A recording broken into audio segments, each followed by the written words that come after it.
महात्मा कलीश्वर अकारण करना वनाले भक्त वंशा कल्प धरो तरुणर विदामधारी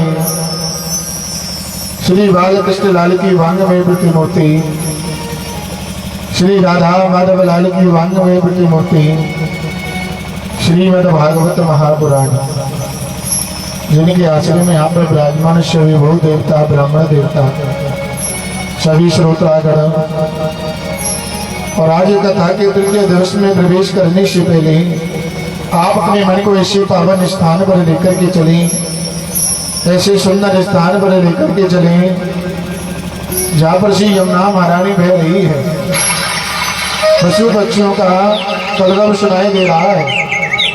हर प्राणी के मुख से श्री राधा श्री राधा श्री राधा नाम सुनाई दे रहा है।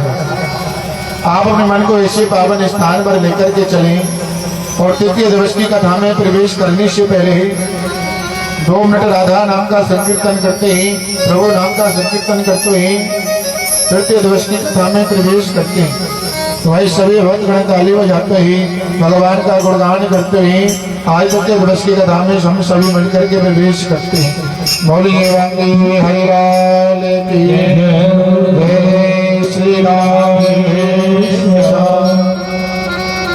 पकड़ लो हाथ बनवाए, नहीं तो डूब जाएंगे।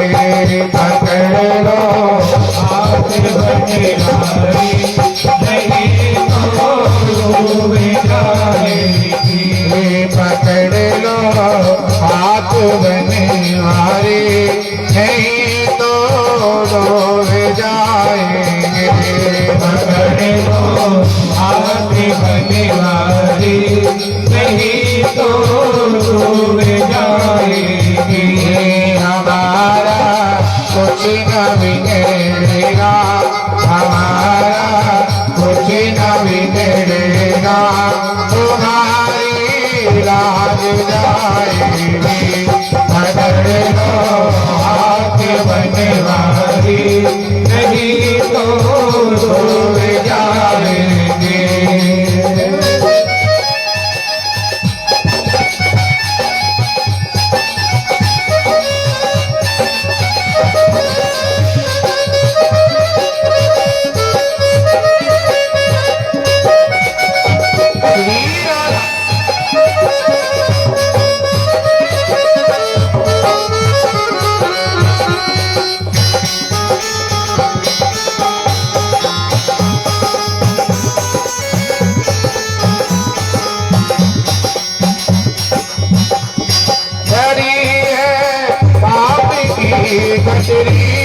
हमारे सर पे ये भारी धरी है, पाप की गठरी हमारे सर पे ये भारी धरी है।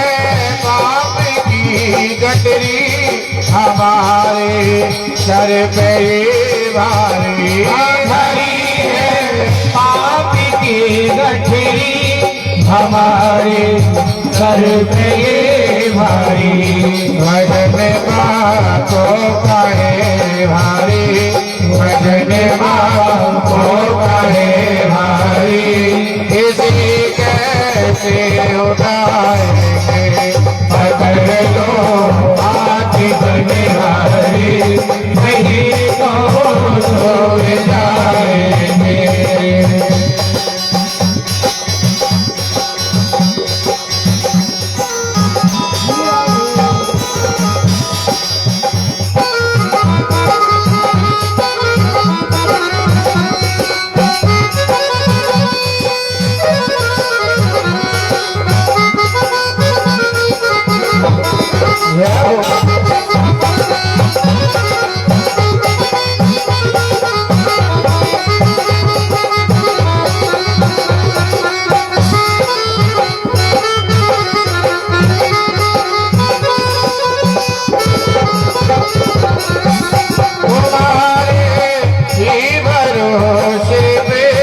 जमाना छोड़ बैठे हैं, तुम्हारे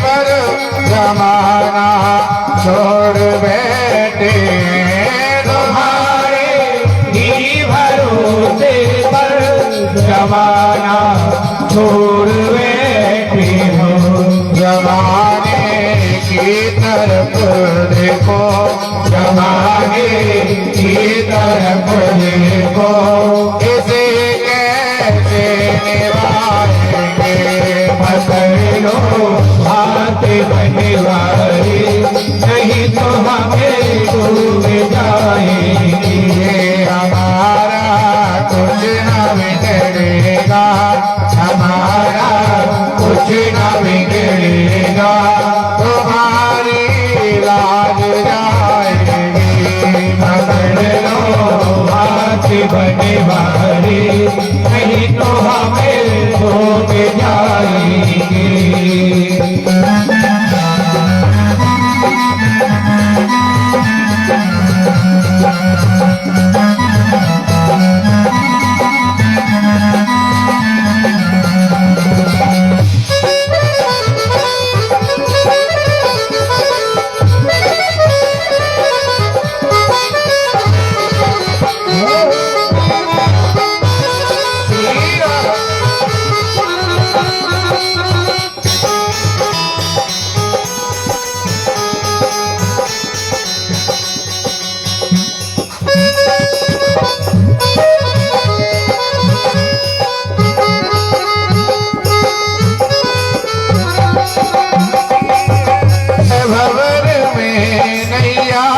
प्रभु अब डूब जाएगी बलि है हमारे में नैया प्रभु जी अब डूब जाएगी फंसी है भंवर में नैया प्रभु अब डूब जाएगी बलि है हमारे में नैया प्रभु जी अब डूब जाएगी हे भैया आप बन जाओ हे भैया आप बन जाओ तो बेड़ा पार हो जाए पकड़ लो आप बनवारी नहीं तो हमें डूब जाएगी ये हमारा कुछ न बिगड़ेगा हमारा कुछ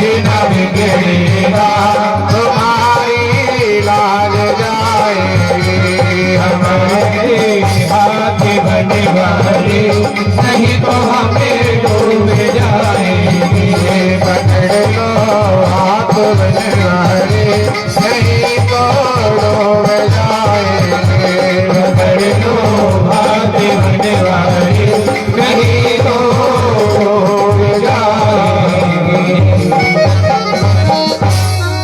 जय जय श्री राधा रमण जय जय नवल किशोर जय गोपी चित चोर प्रभु जय जय माखन चोर बोलिए वाले कृष्ण लाल की जय जय श्री राम। अपने कल की कथा में श्रवण किया कि जो श्री सूत जी महाराज ने इस कथा को सुनाना प्रारंभ किया लेकिन उन्होंने यहाँ पर किसी एक व्यक्ति के लिए वंदन नहीं किया किसके लिए वंदन किया सिर्फ उस शक्ति के लिए वंदन किया और आपने जाना कि वह सत्य है कौन वह सत्य स्वरूप भगवान श्री कृष्ण है जो कि ना तो कभी जन्म लेते हैं और ना कभी मरते हैं वे सदैव अजर अमर हैं। तो यहाँ पर सत्य की वंदन करके तब इस कथा को सुनाना प्रारंभ किया जिसके बाद उन ऋषियों ने श्री सूत जी महाराज से 6 प्रश्न किए। मानव का धर्म क्या है जब हम मंदिर में जाएं तो मंदिर में जाकर के किसकी पूजा करें किसकी ना करें भगवान यहाँ पर इस पृथ्वी पर किसके लिए अवतार लेकर के आते हैं या राक्षसों के लिए लेकर के आते हैं अपने भक्त के लिए लेकर के आते हैं। और जो चौथा प्रश्न क्या, अगर भगवान गर्भ से जन्म नहीं लेते, भगवान अवतार लेकर के आते हैं, तो अब तक भगवान के कितने अवतार हो चुके हैं और कितने बाकी हैं। और पांचवा जो प्रश्न था वह यह था कि वक्ता कौन श्रेष्ठ है, जो छोटी बात को बड़े में समझ आवे या बड़ी बात को छोटे में समझ आते।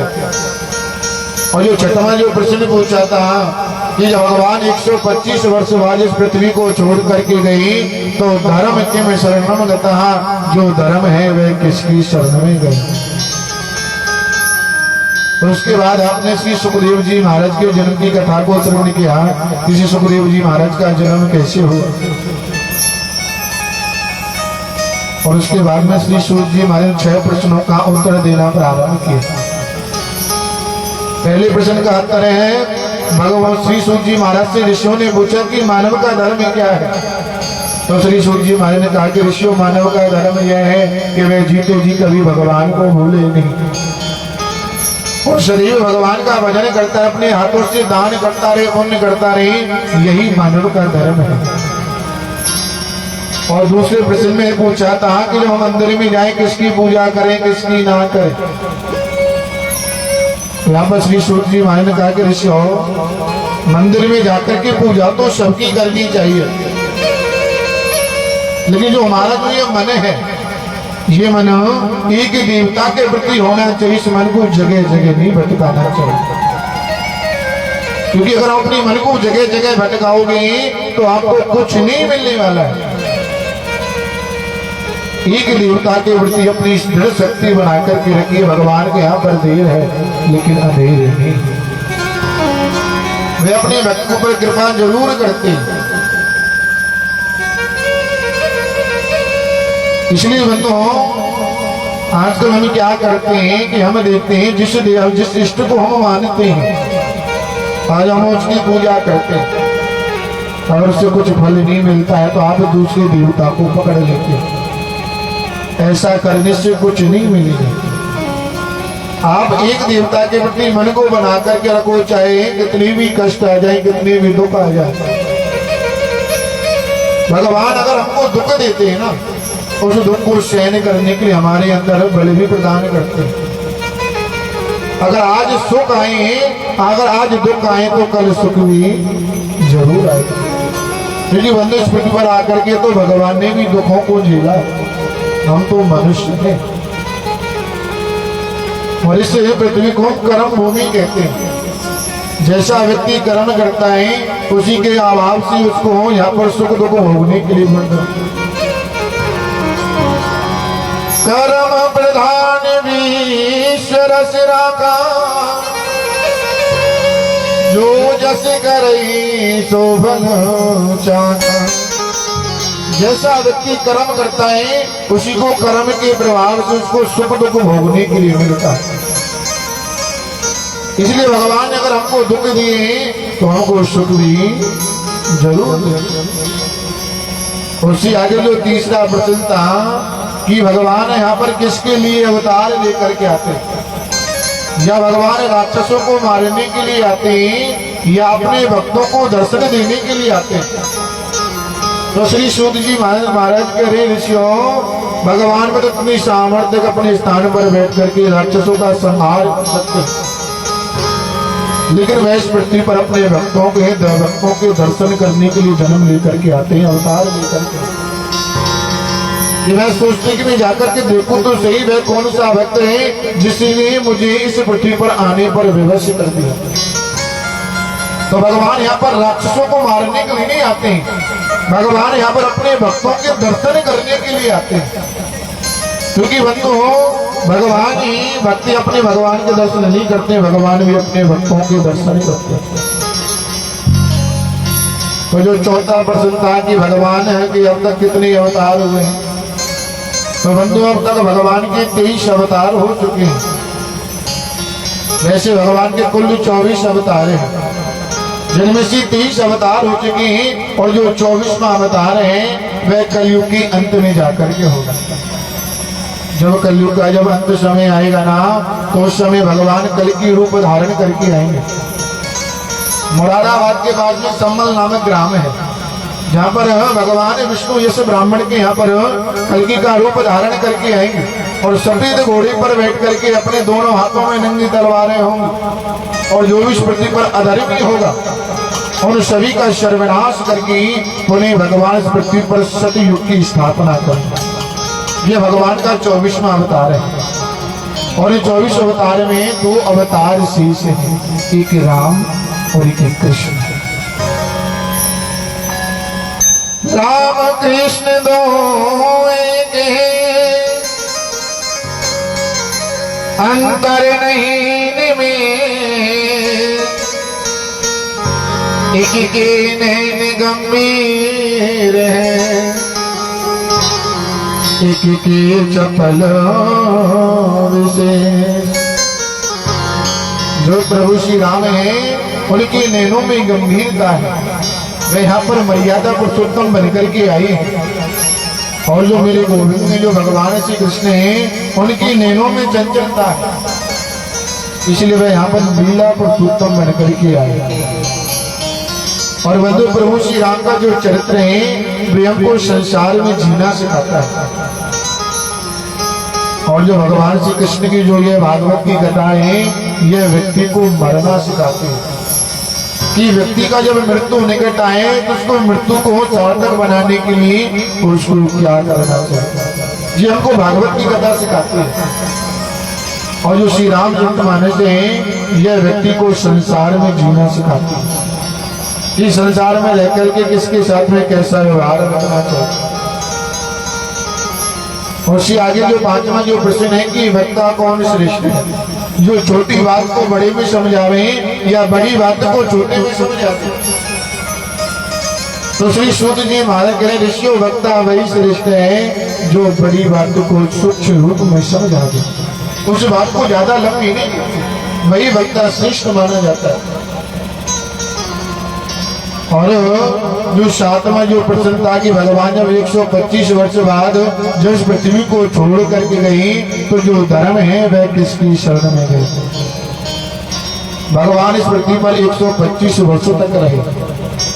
जब 100 वर्ष जब पूर्ण हुए तो भगवान इस पृथ्वी को छोड़ करके अपने गोलोक धाम के लिए प्रस्थान करे। तो जब भगवान इस पृथ्वी को छोड़ करके जा रहे थे तो जब उद्धव जी महाराज उनके पास में दौड़े दौड़े आए और कहा कि प्रभु मुझे लगता है कि अब आप इस पृथ्वी को छोड़ने वाले हो, लेकिन आपके जाने के बाद इसी पृथ्वी पर कलयुग आ जाएगा और जब कलयुग आ जाएगा तो कलयुग में अधर्मी अधर्म होने लग जाएगा, तो फिर जो धर्म है वह किसकी शरण में जाएगा। तो यहाँ पर श्री सूत जी महाराज ने कहा कि ऋषि हो भगवान ने उद्धव जी से कहा कि उद्धव में जा तो रहा हूं, जो मेरा तेज है, जो मेरी वाणी है और जो मेरा रूप है मैं उसको श्रीमद् भागवत कथा में विराजमान करा करके जा रहा हूँ। क्योंकि बंधु जो ये भागवत की कथा ये कोई पोथी नहीं है, ये कोई किताब नहीं है, ये कोई दृष्टांत देने वाली कोई वस्तु नहीं है, ये मेरे गोविंद भगवान श्री कृष्ण का ये वांग्मयी स्वरूप है। और जो ऐसा समझ करके भगवान की कथा को उन्होंने करता है मेरे गोविंद उसको पर सदैव अपनी कृपा दृष्टि बना करके रखते हैं। यहाँ पर श्री सूत जी महाराज ने ऋषियों को 6 प्रश्नों के उत्तर दिए। अब ऋषियों ने श्री सूत जी महाराज से कहा कि ऋषि आपने प्रश्नों के उत्तर तो दिए, लेकिन अब यह सुनना चाहते हैं इस कथा को किसने और कहां से लिखना प्रारंभ किया। तो श्री सूत जी महाराज ने कहा कि ऋषि हो आप बड़े ध्यान से कथा को श्रवण कीजिए। दापरे समना प्राप्त तृतीय युग पर जाता पराशरो भागे वाशव्याम कल्याण। श्री सूत जी महाराज का ऋषि हो ये द्वापर में जो पाराशर जी के जो बेटे श्री व्यास जी महाराज उन्होंने इस कथा को लिखा और उन्होंने इस कथा को सबसे पहले अपने बेटे श्री सुखदेव जी महाराज को श्रवण कराया। एक बार श्री व्यास जी महाराज बैठ करके सोच रहे कि मैंने अपने जीवन में 17 पुराण लिख दिए, 4 वेद लिख दिए, 6-7 लिख दिए, लेकिन जो ये कलयुगी मानव है इनके पास में इतना समय नहीं कि बैठ करके उनको पढ़े, और हम ऐसी कौन सी ग्रंथ को लिखो जिसकी सुनने वासी प्राणी इस भव सागर से पार हो जाए। लेकिन अब जो मेरी ये अवस्था है, यह वृद्ध अवस्था है, क्योंकि बंधु वृद्धावस्था में ना तो कोई हाथ काम करते, ना कोई पैर काम करती, ना आंखें काम करती, ना जिभ्या काम करती। तो जब व्यास जी महाराज वहां पर बैठे बैठे सोच रही, उसी समय उनके सामने आकर के देवर्षि नारद प्रकट हो। नारद जी ने देखा कि व्यास जी महाराज के मुख पर कुछ चिंता है, तो उससे पूछा, व्यास जी क्या बात है, हाँ मुझे बताओ। व्यास जी ने कहा, नारद मैं क्या बताऊं, जो ये मानव है जो अंधकार में डूबता हुआ जा रहा है। मैंने इसने साथ लिख दिए कुरान लिख, लेकिन इनके पास में समय नहीं कि उनको ले बैठ करके पढ़ लो, और मेरी अवस्था वृत्त हो गई है, मैं कौन से प्राण को लिखूं। तो यहाँ पर नारद जी ने कहा, व्यास जी हम आपको न संतों की शरण लेनी चाहिए, क्योंकि संतों की जो शरण लेता है ना, जिस काम को वह नहीं कर सकता है, संतों की कृपा से वह काम सरल हो जाता है। और व्यास जी जो आपके सामने जो नारद खड़ा है ना, ये पहले रामदास है, और संतों की कृपा से आज आपके सामने है देवर्षि नारद बनकर के खड़ा है। व्यास जी ने कहा, नारद जी घोरे तन पे वश में रमाते, घोरे तन पे प्यारे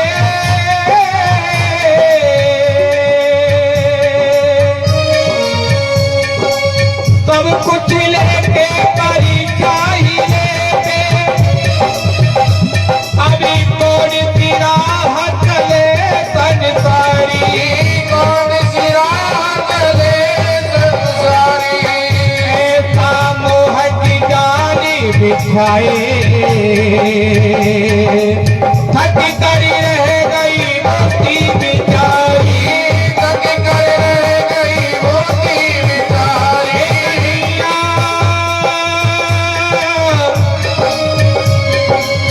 ऐसा मोह की जाली बिछाए, थक कर रह गई मोती बिचारी, थक कर रह गई मोती बिचारी, थक कर रह गई मोती बिचारी। सोच समझ के सौदा करना, सोच समझ के सौदा करना, ये नंद का लाल बड़ा व्यापारी, नंद का लाल बड़ा व्यापारी, ये नंद का लाल बड़ा व्यापारी, नंद का लाल बड़ा व्यापारी। पूरे तन पे वसनी रमा के, घोरे तन में वसनी रमा के, जोगने वाला भेद बना के, जोगन वाला वेश बना के, प्रेम प्रीति के बाज के घुंघरू, प्रेम प्रीति के बाज के घुंघरू, प्रेम प्रीति के बाज के घुंघरू, प्रेम प्रीति के बाज के घुंघरू। घूमो नाचो गाओगी। ये बात सभी हाथ उठाएंगे, तालियों का बुलवा के प्यारी लाल की जय हो। गोविंद गोविंद गाओगी, गोविंद गोविंद गाओगी, गोविंद गोविंद गाओगी, गोविंद गोविंद गाओगी। लड़की थारे महल द्वारे,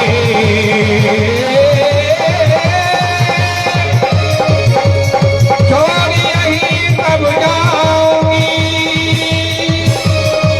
छोड़ यही सब जाऊंगी, छोड़ यही सब जाऊंगी। प्यारे इसलिए बंधु जो भक्त और भगवान के बीच में जो आता है उसका त्याग कर देना चाहिए, इसमें बिल्कुल भी पाप नहीं लगता। आज भगवान की ऐसी कृपा होगी, आगे चल करके इस नारद की जो नामदास की जो माँ थी, उसको एक काले सर्प ने डस लिया। जिसे काले सर्प के डसने की माँ की मृत्यु हो गई। जब से रामदास को पता चला कि मेरी माँ की मृत्यु हो गई है, तो उसकी एक आंख से गर्म आंसू और एक आंख से ठंडे आंसू निकले। बंधु, जो गर्म जो आंसू होते हैं ना, वह दुख के होते हैं, और जो ठंडे आंसू होते हैं वह सुख के होते हैं। सुख के आंसू कब आते हैं कि जब एक माँ अपनी बालक से कहती कि बेटा तू पढ़ा कर, अगर तू पढ़ेगा नहीं तो क्लास में नंबर 1 नहीं आएगा। लेकिन जब वह बालक क्लास में जब नंबर 1 आ जाता है ना, तो वह अपनी माँ के पास में दौड़ा दौड़ा आता है कि माँ तुम कहती थी ना कि मैं नंबर 1 नहीं आऊंगा, आज देखो मैं क्लास में नंबर 1 आया हूँ। और समय में माँ रोने लग जाती है। वह सुख के आंसू होते। रामदास को दुख इसलिए है कि उसका जीवन में कोई भी सहारा नहीं है। इकलौती माँ की बेटी अब चली गई। और सुख इस बात का है कि उसको भगवान का भजन करने से कोई भी रोक नहीं सकता। तो उसने अपनी माँ का राह संस्कार किया, क्रिया की, और उसने अपना सारा जीवन भगवान के लिए समर्पित कर दिया। लेकिन अंत में आकाशवाणी का बेटा रामदास, इस जन्म में तो तुझे भगवान की प्राप्ति नहीं होगी, लेकिन जो तुम्हारा अगला जन्म होगा वह देवर्षि नारद के रूप में होगा। इसलिए आप इस मन का सदा निरंतर जाप करते रहिए। और नारद जी ने कहा कि व्यास जी, जब यह रामदास संतों की कृपा से देवर्षि नारद बन सकता है कि आप संतों की कृपा से भगवान के चरित्र को नहीं लिख सकते।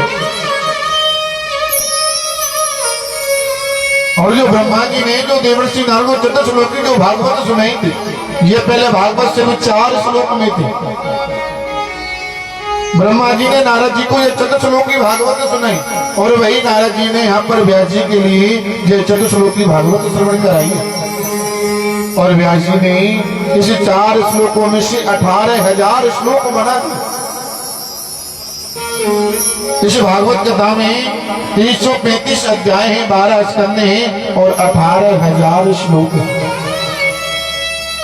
लेकिन व्यास जी सोचने में भगवान के चरित्र को कहां से लिखना प्रारंभ करूं, क्योंकि जहां से मैं भगवान के चरित्र को लिखना प्रारंभ करूंगा, भगवान का चरित्र वहीं से मंगलकारी। उन्होंने सोचा क्यों ना जो अभी अभी तो समय चला हुआ है, क्यों ना इसी समय से भगवान के चरित्र को लिखना प्रारंभ करूं। तो वह कौन सा समय चला हुआ है? यथामति कौरव संजारा वीरेशो गतिशो वृकोदरा विदिगदा विमर्शम भगरोदरण्ये धृतराष्ट्रपुत्रः। वह कौन सा समय चला हुआ है? वह महाभारत का समय चला हुआ है, जहां पर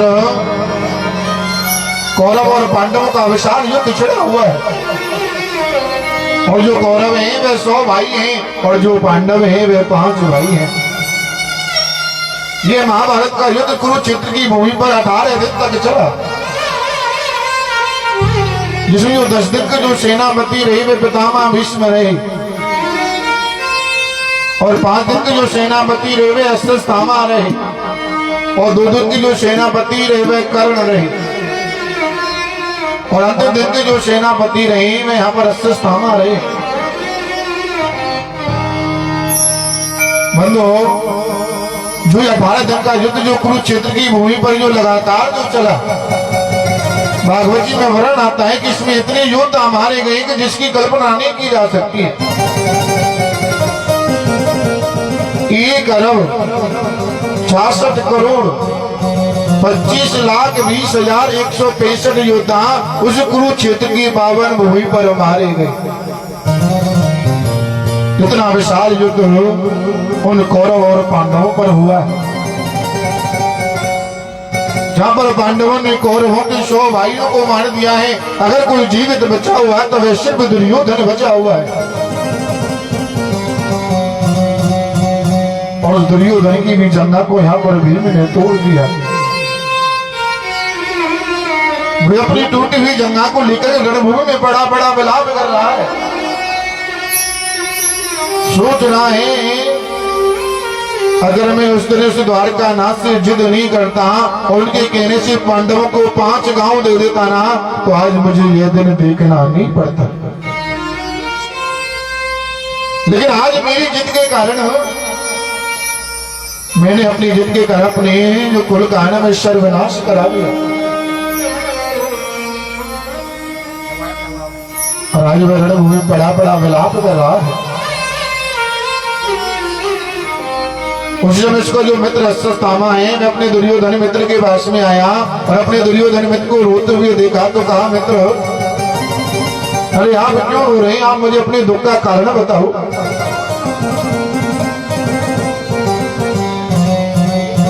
दुर्योधन ने कहा, मित्र मैं आपको क्या बताऊं, मेरा इतना बड़ा परिवार था, हरा भरा परिवार था, लेकिन आज मैंने अपनी जिद के कारण अपने वंश को निर्वंश करा दिया।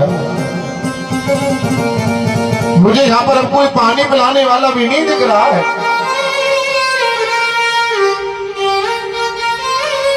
हम 100 भाई थे, लेकिन उन पांडवों ने 100 भाइयों को मार दिया और वे पांडव 5 थे और आज 5 की 5 जीवित हैं। अगर पांडवों में से एक की भी मृत्यु हो जाती है ना, तो मैं समझ लूंगा कि मैंने अपने 100 भाइयों का बदला ले लिया। लेकिन अब मेरे में सामर्थ्य नहीं है, क्योंकि मेरी जंगा को से भीम ने तोड़ दिया है। अश्वत्थामा ने कहा, मित्र बस इतनी सी बात है। अरे अभी तुम्हारा मित्र जीवित है और यह मित्र सौगंध खाता है कि सूर्य उदय जब होगा, जो उससे पहले मैं 5 पांडवों की हत्या कर दूंगा, मैं 5 पांडवों को मार दूंगा। दुर्योधन ने कहा, मित्र अरे वह पांडव कोई गाजिल मुनि थोड़ी है।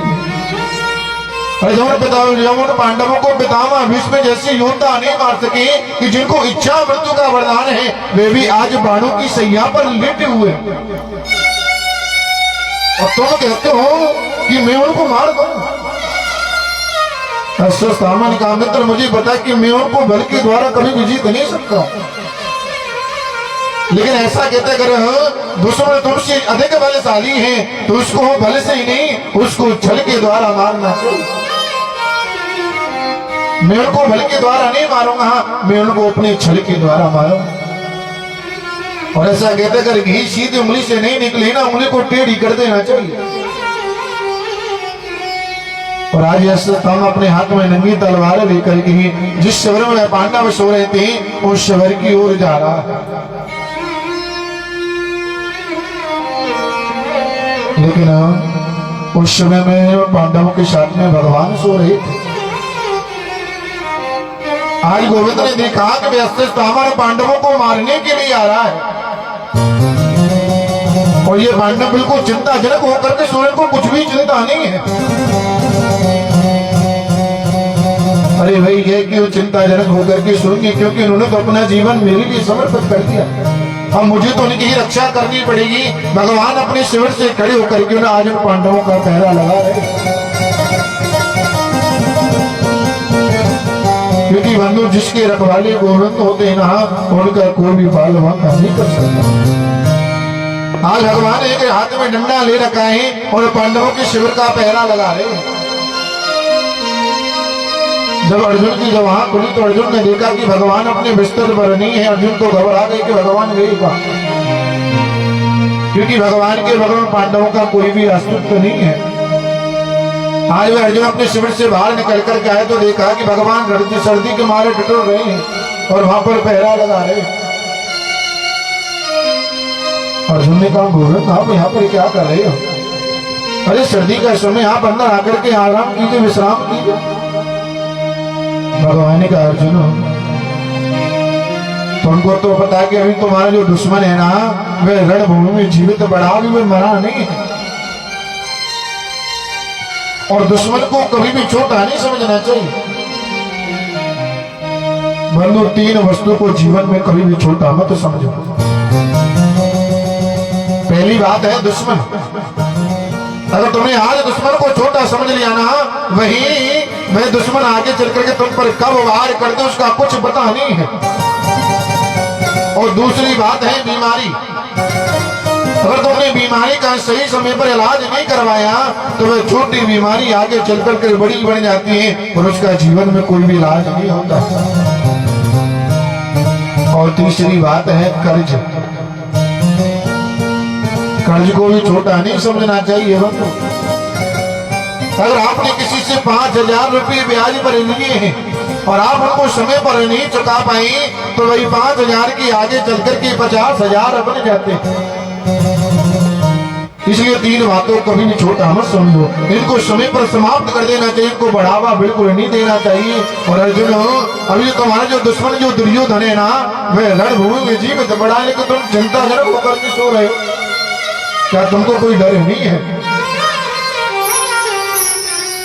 अर्जुन ने कहा, गोविंद, जब जिसके रखवाले जब तुम सामने खड़े हो तो हमें फिर किस बात का डर है? तुम्हारे होते हैं कोई भी हमारा बाल वाका नहीं कर सकता है। भगवान का पांडवों, आप ऐसा करो कि आप इस शिविर से चल करके दूसरे शिविर में जाकर के सो जाइए।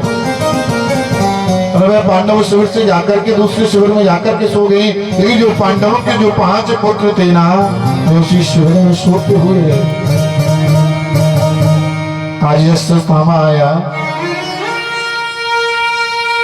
और अपनी नंगी तलवार को लेकर पांडवों के जिसमें बालक सो रहे थे शिविर में प्रवेश कर गया। जो वे 5 बालक यहाँ पर चद्दर ओढ़ करके सो रहे, इनका मुख नहीं दिख रहा क्योंकि रात्रि का समय ही कुछ दिखाई नहीं दे रहा। इसने तो बिस्तरों को गिना कि ये 5 हैं, इसने समझा कि ये तो 5 पांडव हैं। अपनी नंगी तलवार को निकाला और 5 पांडवों के पुत्रों की यहाँ पर हत्या करके उनको मार दिया। आज उनको मार करके ये अश्वत्थामा बड़ा प्रसन्न हो रहा है कि मैंने उन 5 पांडवों को मार दिया कि जिनको बड़ी बड़ी योद्धा नहीं मार पाई। आज वहां पर खड़ा होकर के प्रसन्न हो, लेकिन वह सोच रहा है कि मेरा मित्र मुझ पर विश्वास नहीं करेगा। तो उसने उन 5 पांडवों की गर्दनों को काटा है और गर्दनों को काट करके अपनी झोली में डालकर अपने मित्र के पास में जा रहा है और दूर से कह रहा, मित्र, अब तुमको कोई भी चिंता करने की आवश्यकता नहीं है क्योंकि मैंने उन 5 पांडवों की हत्या कर दी। दुर्योधन ने कहा, मित्र, मैं तेरे पर विश्वास नहीं कर सकता। अश्वत्थामा ने कहा, मित्र, मुझे पता था कि तुम मेरे ऊपर विश्वास नहीं करोगे, इसलिए मैंने 5 पांडवों की गर्दन को काट करके लाया। और आप देख सकते हैं रात्रि का समय कुछ दिखाई नहीं दे रहा है। अश्वत्थामा ने दुर्योधन ने अश्वत्थामा से कहा कि अश्वत्थामा, मुझे उस भीम की गर्दन को दिखाओ जिसे अकेले भीम ने मेरे 100 भाइयों की हत्या कर दी। मैं उस भीम की गर्दन को देखना चाहता हूं।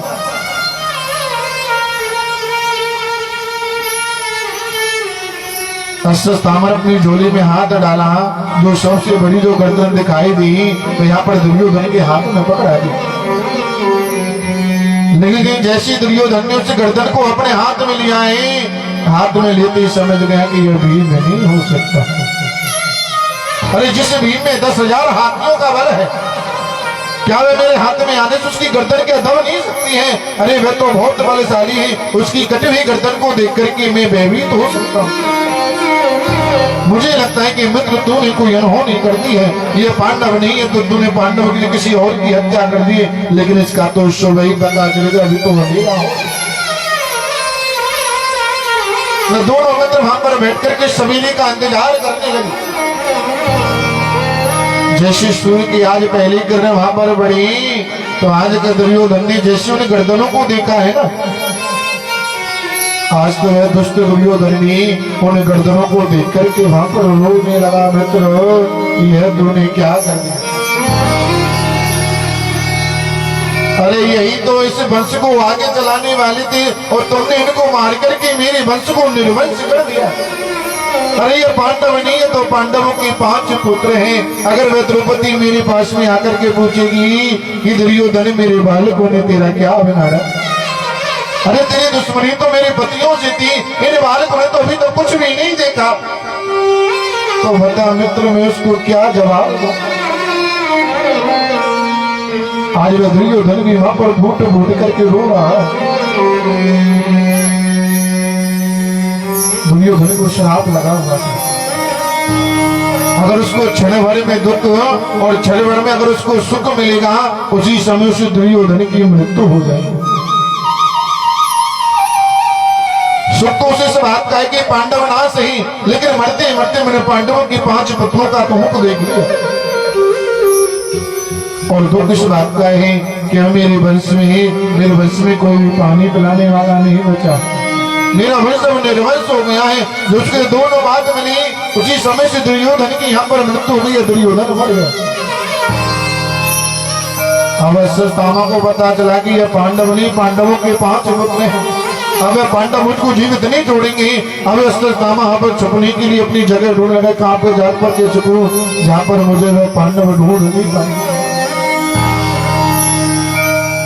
इधर द्रौपदी ने देखा कि अभी तक मेरे बालक जगे नहीं और यह संकट तो मेरे बालक जग जावे, तो अपनी राशि को बुलाया कि राशि आप जल करके देख करके आई हैं कि जो मेरे बालक हैं अभी तक जगे ही नहीं, क्या आपको कोई परेशानी है? दासी ने महारानी की आज्ञा पाई। जिस शिविर में 5 बालक शोध उस तरफ हो गए, दासी दौड़ी दौड़ी।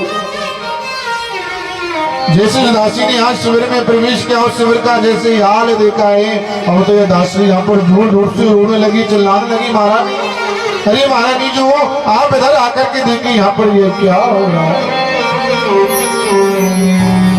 द्रौपदी ने कहा कि मैंने तो उसको बालकों को जगाने के लिए भैया, उसने ऐसा क्या देखी, इतनी दूर दूर से चला रही। द्रौपदी दौड़ी दौड़ी गई और जैसी आज द्रौपदी ने शिविर में प्रवेश किया तो देखा कि सारे शिविर में खून ही खून पड़ा है और 5 लाशें बिना गर्दन के पड़ी हुई हैं। आज द्रौपदी वहां पर जैसे गाय अपने बछड़े के बिछड़ने पर रोती है, आज वह द्रौपदी अपने पेट को पकड़ करके यहाँ पर रो रही है कि आवाज ने वहां कि अंत समय वो अपने 5 बालकों का मुख भी नहीं देख पाई। और आज गोविंद से कह रही, गोविंद जब तूने बालकों को लेना ही था तो तूने मुझे दिया ही क्यों?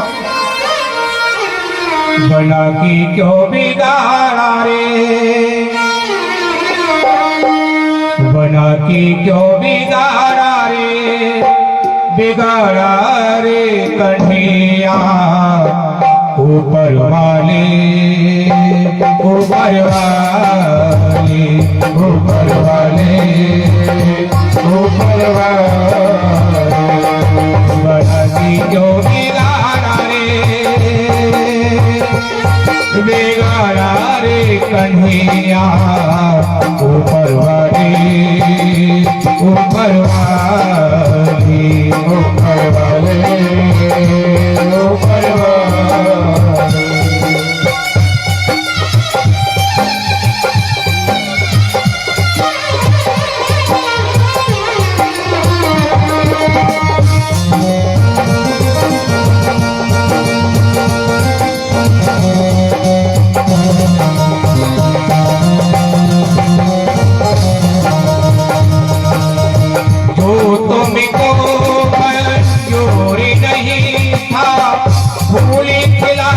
क्यों बहार के जो तुमको मंजूर नहीं था, फूल खिलाए क्यों बहार के। फिर क्यों तूने इन आँखों को रंग दिखाए बहार के, फिर क्यों तूने इन आँखों को रंग दिखाए क्यों बहार के। आँख बना के दिल से लगा के, ये आस बना के दिल से लगा के, बिगाड़ा रे कन्हैया ऊपर वाले, ऊपर वाले, ऊपर वाले, ऊपर वाले।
अगर तो वो पापी कहलाता है।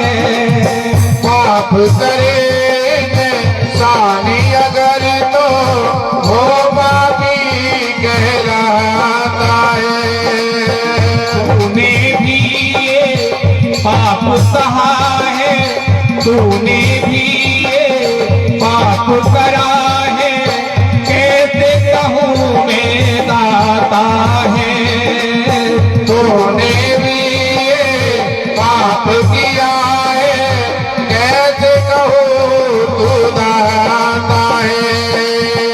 राह मिला के राह दिखा के, राह मिला के राह दिखा के, राह मिला के राह दिखा के, राह मिला के राह दिखा के। मेरा रे लखिया ओ कन्हैया, कन्हैया, ओ कन्हैया, ओ कन्हैया, माया की जो बिगाड़ा रे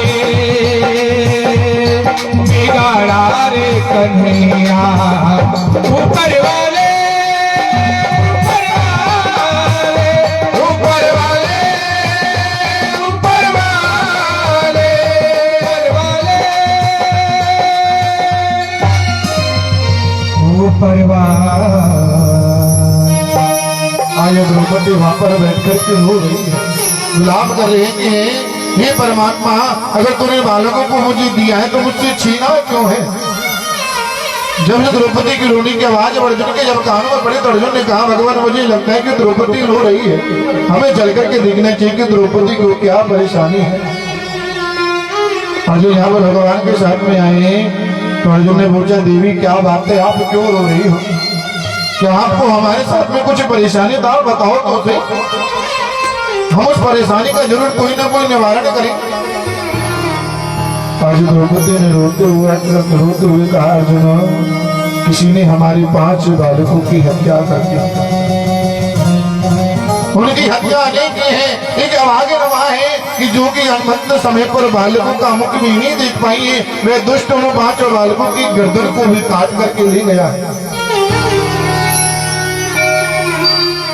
ने सुना कि मेरी बालकों किसी ने हत्या कर दी है, उसी समय भगवान के चरणों की सौगंध खाली, गोविंद मैं तुम्हारे चरणों की सौगंध खाता हूँ कि जिसने भी मेरे 5 बालकों की हत्या की है, सूर्यास्त से पहले मैं उसको मृत्यु दंड दे दूंगा, मैं उसको मार दूंगा। इधर अश्वत्थामा ने देखा कि अर्जुन ने प्रतिज्ञा कर ली है कि वे मुझको छोड़ेगा नहीं, मुझको मार देगा। यहाँ पर अश्वत्थामा ने अपने ब्रह्मास्त्र को अर्जुन की तरफ छोड़ दी कि जब अर्जुन जीवित नहीं बचेगा तो वह मुझको मारेगा कहां से। जब यह ब्रह्मास्त्र अर्जुन की तरफ आ रहा है तो अर्जुन ने देखा कि अब जब मुझको छोड़ने वाला नहीं है, तो आज अर्जुन भगवान के सामने हाथ जोड़कर खड़ा हो गया, प्रभु अब तुम ही मेरी रक्षा कर सकते हो और मुझको कोई बचा नहीं सकता है। अरे मुझे अपने मरने की बिल्कुल भी चिंता नहीं है, क्योंकि क्षत्रियों का तो श्रृंगार है मृत्यु, मुझे अपने मरने की बिल्कुल भी चिंता नहीं। मुझे चिंता है तो जो मैं तुम्हारे चरणों की जो सौगंध खाई है ना, मैं सौगंध पर झूठी हो जाएगी, ये सौगंध लेना नहीं था। और बंधुओं, भक्त की तो यही पहचान है कि जब अपने ऊपर कष्ट आए ना, इसे संसार के सामने ना रोही, वे मेरे गोविंद के सामने जाकर के खड़ा हो। क्योंकि अगर आप इस संसार के सामने रोगे ना, ये संसार साथ देने वाला नहीं है।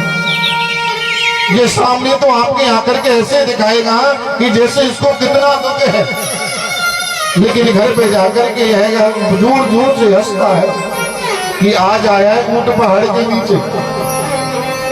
अरे बंधु, अगर आपको रोना है तो भगवान के सामने रोइए, मैं आपके दुख का निवारण जरूर करेगा, यह संसार नहीं कर सकता। और जब भगवान के सामने खड़े हो कि प्रभु अब आप ही बताइए कि मुझे क्या करना चाहिए। भगवान का अर्जुन ऐसा कहते हैं कभी कभी ना, अगर पैर में जब कांटा लग जाता है तो कांटे को कांटे से निकाला जाता है। अगर कभी किसी को सर्प डस लेता है तो कभी कभी विष को विष ही काट डालता है। जब ये ब्रह्मास्त्र आपकी तरफ आ रहा है तो आप अपने ब्रह्मास्त्र को विष की तरफ छोड़ दी।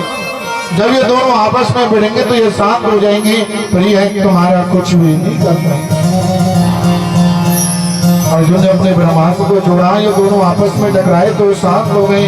लेकिन अर्जुन समझ गया अगर अभी भी किसी के पास में अगर ब्रह्मास्त्र बचा है तो मेरे गुरु द्रोणाचार्य का पुत्र अश्वत्थामा है, और किसी के पास में ब्रह्मास्त्र नहीं है।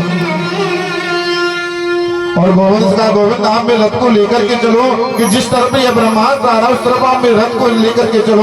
भगवान अर्जुन के रथ को लेकर के गए और वहीं पे जाकर के आज अश्वत्थामा को वहां पर पकड़ लिया और उसके केशों को पकड़ करके अर्जुन वहां से घसीटता हुआ ले जा रहा। भगवान ने कहा अर्जुन ने भगवान ने अर्जुन से कहा अर्जुन इसको तुम कहाँ ले रहे, इसको यहीं पर मार दी क्योंकि ये बाहर हत्यारा है, इसको छोड़िए। लेकिन अर्जुन ने कहा गोविंद मैं इसको यहाँ पर नहीं मारूंगा, मैं इसको सिर्फ माँ के सामने मारूंगा जिस माँ के इसने 5 बालकों की हत्या की। और अश्वत्थामा को लेकर के आज अर्जुन ने द्रौपदी के सामने लाकर के पटक दी और कहा देवी अब आप बताओ मैं इसको कौन सा मृत्यु दंड दूं? जैसे तुम बोलोगी मैं उसको वैसा ही मृत्यु दंड दूंगा। लेकिन ऐसा कहते हैं अगर कोई किसी की मृत्यु कर देता है तो उसको फांसी का दंड दिया जाता है, और फांसी तो एक बार ही दी जा सकती है। और इसने 5 बालकों की हत्या की है, इसको 5 बार फांसी में दे भी सकता हूं। आप बताओ तो सही, अगर आप कहो तो मैं इसको जिंदा जला दूं, अगर आप कहो तो मैं इसके शरीर को बाणों से जल्दी कर दूं, आप जैसा कहोगी मैं इसको वैसा ही मृत्यु दूं। लेकिन बंधु जो द्रौपदी है ना वह एक साधु है, वह भगवान की परम भक्त है। हाँ द्रौपदी ने साफ मना कर दिया कि अर्जुन आप इसको मारो, और इसके मारने से अगर मेरे 5 बालक जीवित होते तो आप इसको बिल्कुल मार दीजिए, और इसके मारने से अगर छठी मृत्यु होती है तो आप इसको बिल्कुल मत मारिए क्योंकि यह अपनी माँ गौतमी का इकलौता सहारा है, और ये तुम्हारे गुरु का पुत्र है। और ऐसा कहते जो गुरु का जो पुत्र होता है वह गुरु के समान माना जाता है। अगर तुमने इसको मार दिया तो तुमको यहाँ पर ब्रह्म हत्या का पाप लग जाएगा, गुरु हत्या का पाप लग जाएगा, इसलिए आप इसको मारो। तो अर्जुन दोबारा संकट में पड़ गया कि द्रौपदी मना कर दी और अर्जुन ने सौगंध खाई कि मैं इसको जीवित नहीं छोड़ूंगा। तो भगवान अर्जुन यहाँ पर भगवान के सामने हाथ जोड़ के कहे प्रभु अब बताओ आप हुकुम कि मुझे यहाँ पर क्या करना चाहिए। भगवान का अर्जुन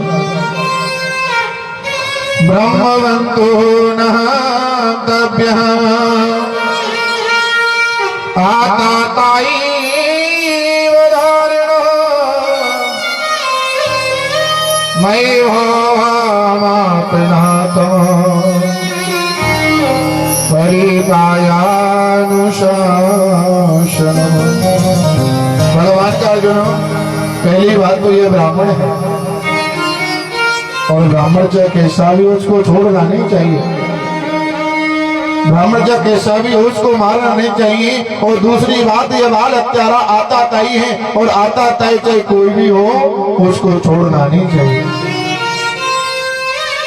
भगवान यहाँ पर दोनों बातें करते कि आप इसको मारो भी मत और आप इसको छोड़ो भी मत। लेकिन अर्जुन ने गीता का ज्ञान लिया है, अर्जुन को पता है कि मुझे यहाँ पर क्या करना चाहिए, क्योंकि बंधु हो व्यक्ति को मृत्यु तो एक बार ही दे सकते हैं। लेकिन ऐसा कहते हैं कि जिसकी इस संसार में इज्जत है, मान है, सम्मान है, और उसकी बड़ी पंचायत के सामने उसको अपमानित कर दिया जाए तो उस अपमान को फिर सहन नहीं कर पाता है, और वह तिल तिल की भांति रोज मरता रहता है। आज अर्जुन ने उस अश्वत्थामा के मस्तक से मणि को निकाल लिया और उसके केशों को कटवा करके मुंह पर कालीन पोत करके उसको हस्तिनापुर से बाहर निकाल दिया। लेकिन इस अस्त्रस्थामा को तो अर्जुन का शुक्रगुजार करना चाहिए था कि जो विद्वान उसने यहाँ पर जो काम किया व्यक्ति मृत्यु का काम किया था, लेकिन अर्जुन ने इसको जीवित छोड़ दी। लेकिन अब तो यह पांडवों से और ज्यादा ईर्ष्या करने लगा। यह सोच रहा है कि मैं इन पांडवों के वंश को आगे नहीं चलने दूंगा, मैं पांडवों के वंश को निर्वंश कर दूंगा। लेकिन इसको याद आया कि मैंने 5 बालकों को मार करके इनके वंश को तो पहले निर्वंश कर दिया। लेकिन इसको याद आया कि अभी भी उत्तरा के घर में पांडवों का वंश बल रहा है। जो अर्जुन का जो बेटा जो अभिमन्यु था ना, जब शत्रु में जब मारा गया तो उस समय उत्तरा गर्भवती थी। इस वजह से वे अपने पति के साथ में सती नहीं हो पाई।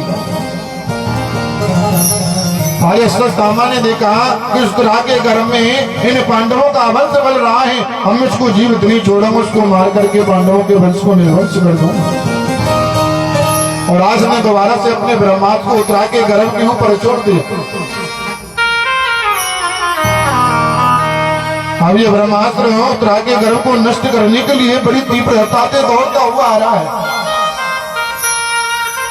इस उत्तरा ने देखा कि अगर ये आज बालक मर गया, मुझे अपने मरने की बिल्कुल चिंता नहीं है। अगर मुझे चिंता होती तो मैं तो अपने पति के साथ में सती हो जाती। आज मैं जीवित क्यों हूँ? क्योंकि मेरी कोख में इन पांडवों का वंश बल रहा है। अगर आज ये समाप्त हो गया ना तो पांडवों का वंश यहीं पर समाप्त हो जाएगा। तो जैसे ब्रह्मास्त्र अपनी तरफ आता हुआ देखा तो आज ये दौड़ती दौड़ती उत्तरा भगवान के चरणों में जाकर आप उस बालक की रक्षा कीजिए। अगर आज ये बालक मर गया ना तो पांडवों का वंश यहीं पर समाप्त हो जाएगा। भगवान का उत्तरा तूने बिल्कुल सही किया। अगर तू क्षण भर की भी देरी कर देती ना तो यह बालक जीवित नहीं बचता और पांडवों का वंश यहीं पर समाप्त हो जाता। लेकिन अब तो मैं मेरी शरण में आ गई हूँ, अब तुमको किसी भी बात का कोई डर नहीं है, कोई भय नहीं है। अब इस बालक को कुछ भी नहीं होने दो। और आज मेरे गोविंद ने एक अंगूठी का रूप बनाकर उत्तरा के गर्भ में प्रवेश किया और आज इस बालक की यहाँ पर रक्षा की। मैंने आपको कल बताया कि भगवान ने सिर्फ 2 ही बालकों को गर्भ में दर्शन दिया, एक श्री सुखदेव जी महाराज और दूसरे राजा परीक्षित। लेकिन आपने यह भी सुना था कि भगवान कभी भी किसी के गर्भ में नहीं आते। भगवान तो सदैव अवतार करके आते। लेकिन आप यहाँ पर स्मरण कर रहे हैं कि भगवान ने अंगूठी का रूप बना करके उत्तरा के गर्भ में प्रवेश किया और गर्भ में जाकर उस बालक की रक्षा की।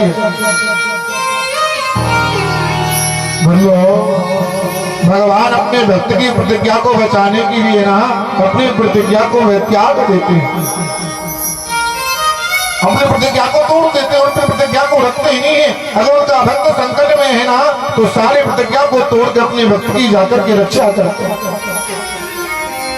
जब पितामह भीष्म ने प्रतिज्ञा कर ली कि मैं उन पांडवों को आज छोड़ूंगा नहीं, मैं उनको मार दूंगा। जब भगवान ने प्रतिज्ञा की थी ना कि मैं उस युद्ध भूमि में कभी भी अस्त्र नहीं उठाऊंगा, उसी समय पितामह भीष्म ने प्रतिज्ञा कर ली, या तो मैं किसी पांडव को मार दूंगा या फिर मैं उस द्वारका नाश से भरी उस युद्ध में अस्त्र उठवा लूंगा। आज इस अस्त्रस्थामा ने इस पितामह भीष्म ने उस अर्जुन के ऊपर बाणों की वर्षा प्रारंभ कर दी। जब भगवान ने देखा कि पितामह आज अर्जुन को छोड़ने वाले हैं नहीं, तो भगवान क्रोधित हो गई और रथ से नीचे उतर करके रथ में जो टूटा हुआ जो पहिया पड़ा था उसको उठाया और उस पितामह की तरफ दौड़ पड़े। पितामह ने देखा कि आज भगवान ने मेरी प्रतिज्ञा को रखने के लिए अपनी प्रतिज्ञा को तोड़ दिया है। उसी समय पितामह ने धनुष बाण को छोड़ दिया। गोविंद, मैं यही तो चाहता था, अब मुझे जीने की बिल्कुल भी चाह नहीं। इसलिए बंधु भगवान अपनी प्रतिज्ञा को तोड़ देते हैं, अपने भक्त की प्रतिज्ञा की। आज भगवान ने गर्भ में जाकर जब बालक की रक्षा की, भगवान ने देखा हम जो है पांडव सब जगह से सुरक्षित है, अब मुझको अपनी द्वारका के लिए जाना चाहिए, मुझे बहुत समय हो गए।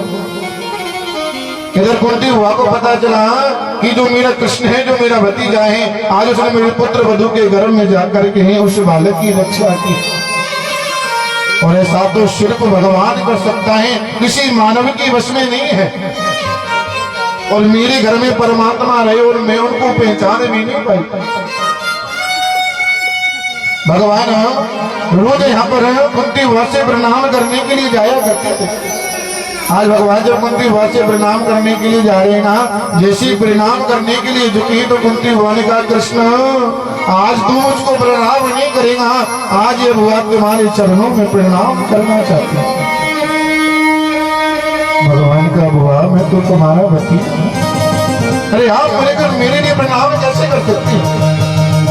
कुंती हुआ ने कहा, कृष्ण मुझे पता चल गया कि तू मेरा कोई भतीजा नहीं, तू तो स्वयं परम पिता परमात्मा, और मैं तुझको पहचान भी नहीं कर।